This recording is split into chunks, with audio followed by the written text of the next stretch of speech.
Tapologo began in a very humble way, the experience of working in extremely poor situations, shack settlements and villages, and coming to terms with the growing HIV infection rate since 1992. The tremendous challenge this would be to us as people of faith and as people who wanted to respond to this reality. We had a dream and I think a spirit within us which we wanted to translate into programs, a spirit of profound reverence and care for the poor and vulnerable of our society so that they could feel safe, loved, protected, and be able to choose life and live positively, accompanied by professionalism in the programs that we would administer to respond to all their needs.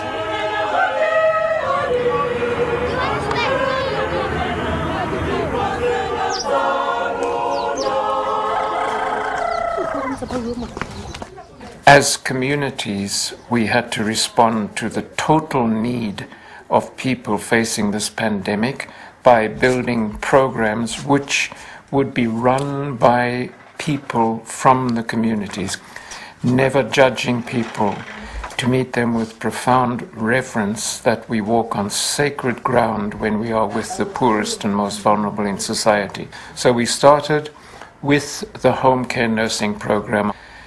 Women and men from the communities trained in nursing care in their homes, the homes of the sick and the affected families, and also in counseling skills to be able to walk with these people, give them relevant advice, lead them to choose life and be able to cope with their illness, their suffering, their problems in as positive a way as possible. That was the first major program in Freedom Park, and now with 11 teams we are running this as deeply and as professionally as we can.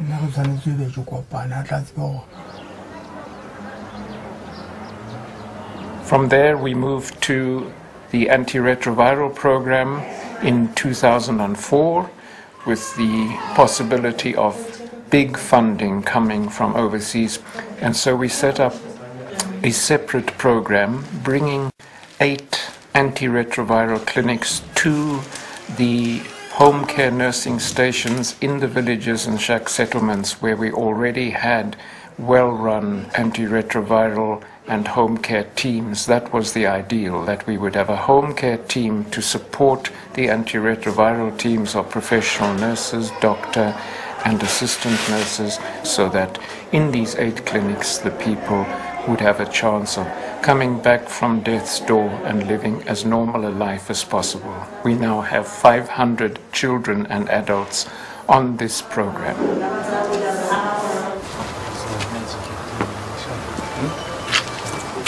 That was followed by the opening of our hospice inpatient unit.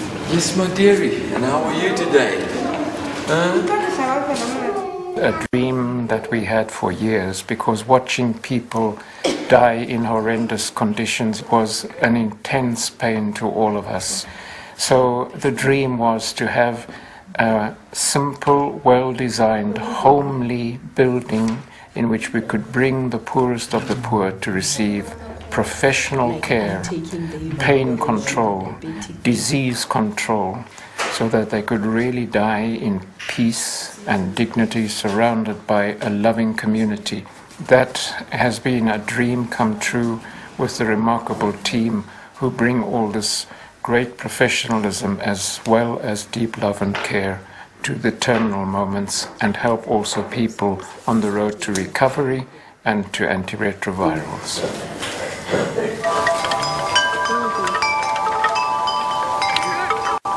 And finally, our program for orphan and vulnerable children, which was the logical 4th step, because one of the most difficult issues we are facing in this AIDS pandemic is the vulnerable children and orphans who are left behind.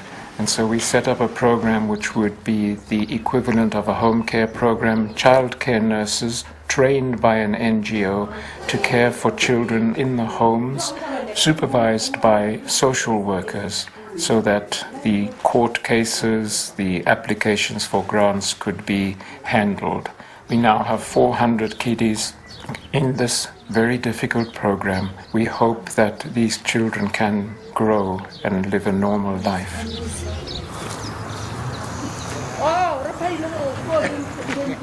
All this is enabled to function by a well-trained team of administrators who do all the statistics, the program narratives, the funding proposals, and so on, keeping the ship running with administration. And finally, we have a Caring for Our Carers program, where we look after our wonderful people through psychological counseling and spiritual help so that they can be healed in the very difficult ministry and work they do.